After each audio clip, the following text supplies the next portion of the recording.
আসসালামু আলাইকুম বন্ধুরা, আজ আমি রান্না করব গরুর মাংসের কোরমা। কারণ কোরবানির ঈদ এলেই কোরমা খাওয়া লাগবেই। কারণ এমনি সময় তো গরুর মাংস দিয়ে কোরমা রান্না করলে এরকম স্বাদ হয় না, আর এরকম ঘ্রাণও নাই। কোরবানির মাংস হচ্ছে একটা আলাদা ঘ্রাণ। তো প্রথমেই আমি পেঁয়াজ কুচি, আদা রসুন, লবণ আর চর্তিক জায়ফল পোস্তা দানার পেস্ট অল্প একটু, আর দারচিনি এলাচ, এছাড়া আর কিছুই দিব না কোরমার মধ্যে। হলুদের গুঁড়ো, মরিচের গুঁড়ো এগুলো কিছুই না, ধনে জিরে কিছুই দেব না। শুধু এই তিনটা মশলা দিয়েই আমি কোরমা রান্না করব। দেখুন, আর একটু গরম মশলার গুঁড়ো দিয়ে দেব, আর তেল একসাথে মাখিয়ে চুলোর মধ্যে বসিয়ে দেব।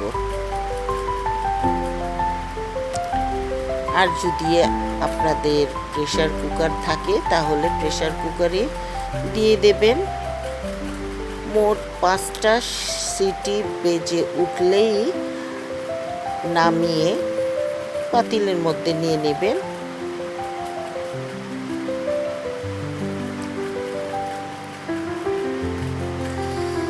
আর যদি প্রেসার কুকারে না দেন তাহলে চুলোতেই বসিয়ে দেবেন, এমনি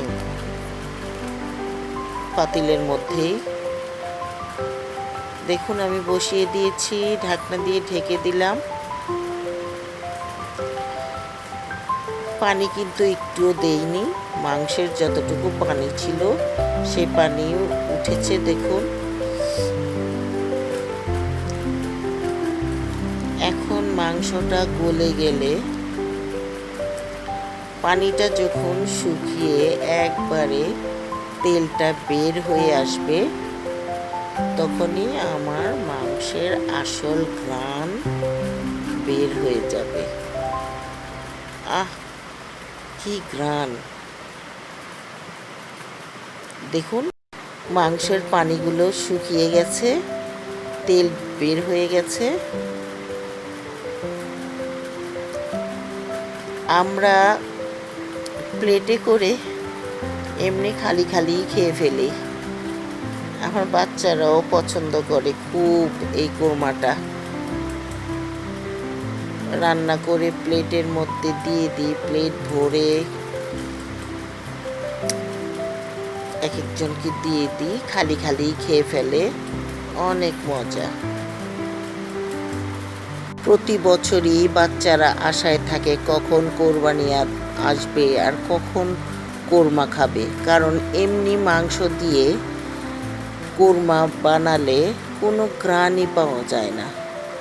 তাই কোরবানির মাংসটাই প্রতি বছর কোরমার জন্য 1 নাম্বার। দেখুন আমার কোরমাটা কেমন হয়েছে।